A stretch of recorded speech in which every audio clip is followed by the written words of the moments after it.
Distance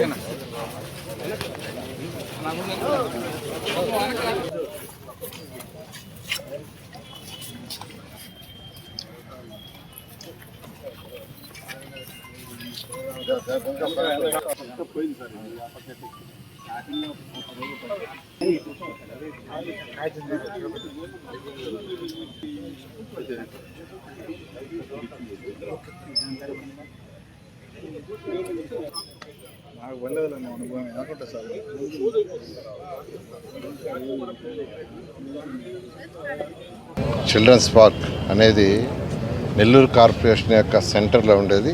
ఇది rural కాన్స్టిట్యున్సీకి వచ్చేది. ఈ యొక్క చిల్డ్రన్స్ పార్క్ ఒకప్పుడు ఈ ప్లేస్ వచ్చి డంప్ యార్డ్, నెల్లూరుకి ఒకప్పుడు ఇది డంప్ యార్డ్. ఆ డంప్ యార్డ్ని క్లీన్ చేసి ఇక్కడ ఒక చక్కటి పార్క్ని ఏర్పాటు చేయటం, దీనికి ఒక అసోసియేషన్ కూడా ఉంది. ఈ అసోసియేషన్ వాళ్ళు ఈ పార్క్ని యాక్చువల్గా వాళ్ళందరూ కలిసి దీని యొక్క డెవలప్మెంట్కి వాళ్ళంతా దోహదపడుతున్నారు. ఈ నేపథ్యంలో మన శ్రీధర్ రెడ్డి గారు గిరి దగ్గర కూర్చొని నేను డిస్కస్ చేయడం జరిగింది. దీంట్లో పిల్లలకి కొన్ని అడ్వెంచర్ యాక్టివిటీస్ పెడితే పిల్లలు ఇంకా ఆనందపడతారు, వాళ్ళ ఆరోగ్యానికి కూడా మంచి ఉద్దేశంతో కన్సల్టెంట్ని కన్సల్ట్ చేయటం, ఒక 3 యాక్టివిటీని స్కై డ్రైవ్ అని, అదేవిధంగా సైక్లింగ్, జిప్ లైన్, సైక్లింగ్, ఈ 3 యాక్టివిటీస్ని యాక్చువల్గా చేసేదానికి యాక్చువల్గా గిరిరెడ్డి గారు చూపిస్తున్నారు. ఆ 3టిని యాక్చువల్గా శాంక్షన్ చేయడం జరిగింది. ఇవి ఇమీడియట్గా యాక్చువల్గా టేకప్ చేసి బహుశా 3 నెలలు 3 మంత్స్లో ఈ 3 యాక్టివిటీ స్టార్ట్ కావాలని ఆదేశించాను అటు కమిషనర్ గారికి. అదేవిధంగా గ్రీన్ కార్పొరేషన్ వాళ్ళే దీన్ని మొత్తం డిజైన్ చేశారు. ఈరోజు రాజమండ్రిలో ఇటువంటి యాక్టివిటీ పెట్టున్నాం. మన ఆంధ్రప్రదేశ్లో యాక్చువల్గా యాక్టివిటీ ఉండేది రాజమండ్రి. సో ఇంకా కూడా అనేక మున్సిపాలిటీలో 123 మున్సిపాలిటీస్లో ఎక్కడెక్కడైతే పెద్ద పార్కులు ఉండే వాటి అన్నింటిలో పెట్టాలని ప్లాన్ చేసాం. అదేవిధంగా ఈ పార్క్ ఏదైతే ఈ చిల్డ్రన్స్ పార్క్ ఉందో ఈ పార్క్లో అసోసియేషన్ ఉంది. ఇన్ని రోజులు మెయింటెనెన్స్ మున్సిపల్ కమిషనర్ గారు చేస్తున్నారు.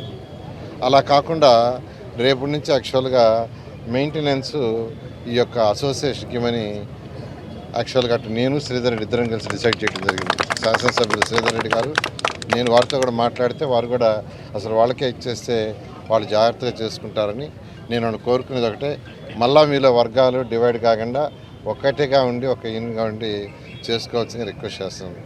నెల్లూరు నగర కార్పొరేషన్ ఉన్న చిల్డ్రన్ పార్క్లో గౌరవ మంత్రివర్యులు నారాయణ సారు పూర్తిగా కూడా పార్కుని పరిశీలించడం జరిగింది. కూటమి ప్రభుత్వం అధికారంలోకి వచ్చిన తర్వాత చిల్డ్రన్ పార్కు మీద ప్రత్యేకంగా దృష్టి పెట్టి ఈ 2 సంవత్సరాల్లో కూడా చాలా డెవలప్మెంటు యాక్టివిటీస్ ఈ పార్కులో చేయడం జరిగింది. చిల్డ్రన్ పార్కే కాకుండా నెల్లూరు నగర కార్పొరేషన్ ఉన్న అటు సిటీ నియోజకవర్గం కానీ నెల్లూరు రూరల్ నియోజకవర్గంలో ఉన్న పార్కులు అన్నింటినీ కూడా ఒక్కొక్కటిగా డెవలప్మెంట్ చేసుకుంటూ వస్తూ కొన్ని డెవలప్మెంట్లు పూర్తయినాయి, కొన్ని జరుగుతున్నాయి. కార్పొరేషన్ స్థలాలు కాపాడేదానికి పార్కులు ఖాళీ సైట్ల చుట్టూ కూడా కాంపౌండ్ వాళ్ళు కూడా కట్టి దాదాపు 350 కోట్లు కార్పొరేషన్ స్థలాలను కూడా కాపాడుకోవడం జరిగింది.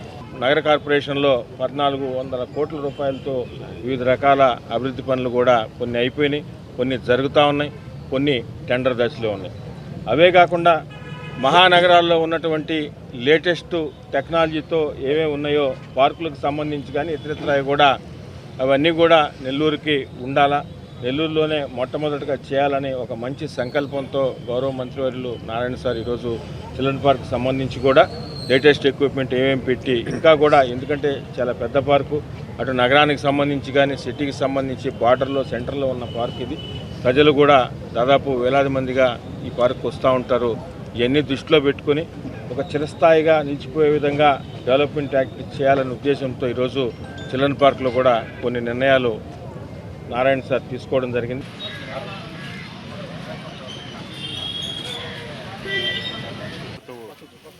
ముందు అందరూ పోయి నిలబడతావు ఎందుకు చెప్పు?